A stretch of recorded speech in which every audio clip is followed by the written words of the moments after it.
Oke, nama saya Johan Adi Sanjaya. Saya bekerja di Batik Marem, Desa Wilangun, Kabupaten Lumajang, Jawa Timur.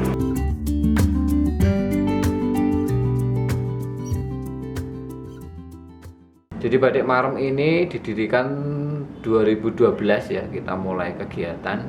Marem itu sebenarnya mimpi kita bersama bahwa singkatannya kan marginal empowerment. Jadi kita pengen punya usaha yang mengangkat memberdayakan dari masyarakat pinggiran atau dari pedesaan. Dan saya melihat salah satu potensi kita adalah batik Marem itu. Kenapa kita bikin batik Marem? Mimpinya ya tidak hanya batik, banyak hal-hal yang bisa kita berdayakan mulai dari desa ini.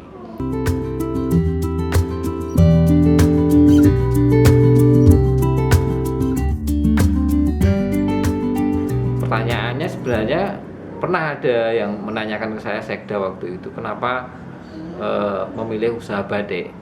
Kita berpikiran bahwa batik ini sebenarnya media kita untuk mewujudkan kedaulatan sandang, kedaulatan budaya, dan kedaulatan ekonomi. Sudah seharusnya kita memiliki sandang yang kita berdaulat atas sandang itu. Itu berarti kita yang membuat, kita yang mendesain, kita yang memakai, ya, berdaulat atas sandang itu. Kemudian saya pikir batik ini salah satu produk sandang yang berbasis budaya ya.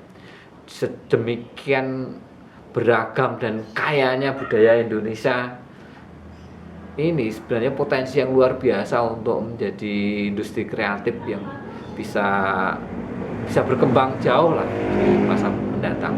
Dan saya pikir ketika kita bermain di batik itu secara tidak langsung kita menghidupi ekonomi banyak pihak, mulai dari pecanting, mulai dari ya pedagang, macam-macam lah.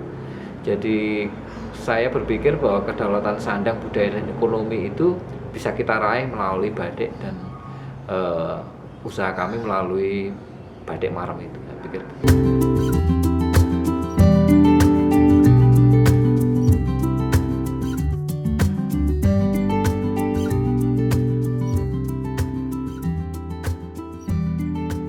Saran saya pikir kita masih lokal aja ya, real kita masih lokal. Meskipun itu ya juga nek ngomongnya batik dijual ke sana, pameran ke sana, saya pikir itu ya tidak signifikan. Yang paling signifikan nyata itu ya kita produk lokal, dan kita bermain di batik khas Lumajang itu berarti ya kita motif-motifnya berdasarkan budaya lokal setempat, misalnya gunung, kemudian laut, kemudian pisang, apapun yang ada di alam segenap tentang Lumajang dan sekitarnya, lereng Semeru, itu menjadi inspirasi motif-motif yang akan kita bikin di batik ini sesuai dengan inspirasi kita, sesuai dengan pesanan pembeli, atau mengalir aja lah seperti itu. Dan saya pikir saya pernah merasakan bagaimana batik ini sangat menunjang ekonomi kami. Kalau jenengan tahu Kembul Sak Wakul itu ya dapatnya dari batik itu. Itu zaman Bupati Pak Sarojat itu dia sangat concern sekali dengan batik, sehingga saya pikir perhatian pemerintah itu akan sangat berpengaruh penting terhadap kemajuan UKM. Itu kenapa isu UKM itu hanya laku pada saat pilkada, tetapi realisasinya itu harusnya mengejawantah dalam bela beli produk UKM itu. Dan saya pikir itu harus seorang pemimpin daerah itu melakukan bela beli, itu sebuah keniscayaan agar wilayahnya maju dari usaha kecil menengah. Saya pikir ke sana.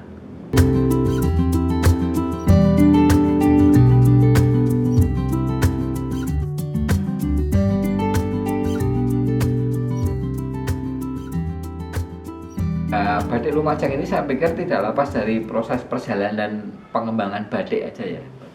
Batik Lumajang itu kan saya pikir tahun 80-90 itu sudah ada, dipelopori Pak Munir, kemudian kita belajar juga ke Pak Munir, Hanya ketika kita belajar ke Pak Munir, kita bikin batik itu mudah, murah, dan berkah.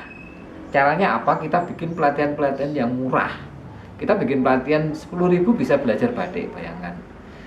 Jadi orang tidak perlu berpikir membatik itu susah, tapi membatik itu mudah.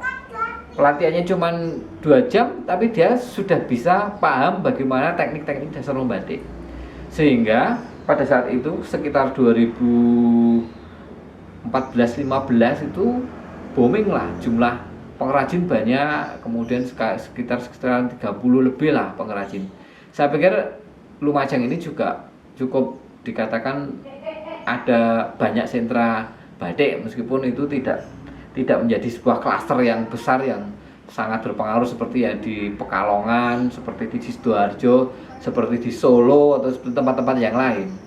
Nah, ini ya karena kita jumlahnya baru sedikit, kemudian klasternya belum terbentuk, kemudian ekosistem kreatifnya belum terbentuk, sehingga ya kita stagnan hanya bermain individu, berpaguyuban, sekedar ya tetap perjalanannya nggak bisa naik gitu.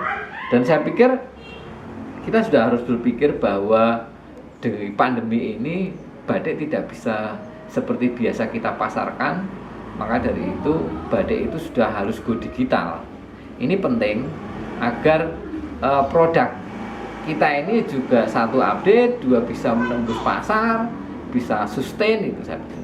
Dan hampir semua hari ini terganggu banget dengan COVID-19, baik order maupun banyak hal. Dan saya pikir go digital ada keniscayaannya, dan go digital adalah harus sebuah keharusan yang harus kita tempuh untuk kita bisa bertahan. Saya pikir ke sana.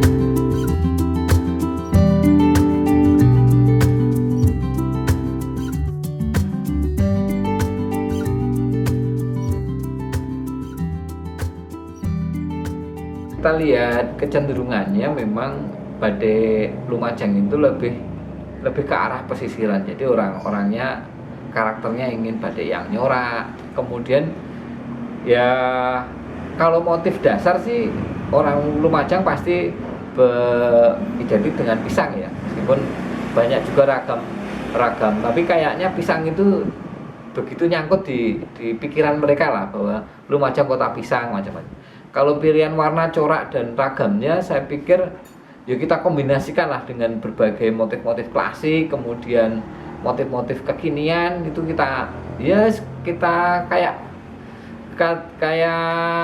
inspirasi kita ya amati, tiru, modifikasi, hanya sebatas itu. Kita belum punya motif pakem khas, kemudian itu kita sepakati bersama, kita dorong bersama menjadi seperti kayak di Banyuwangi atau di tempat lain. Itu mereka sudah punya ciri khas, tapi kita belum ke sana karena kita kita butuh ekosistem yang kuat, ekosistem kreatif, ekosistem industri, dan kekompakan bersama untuk mengusung batik ini sebenarnya arahnya kemana dan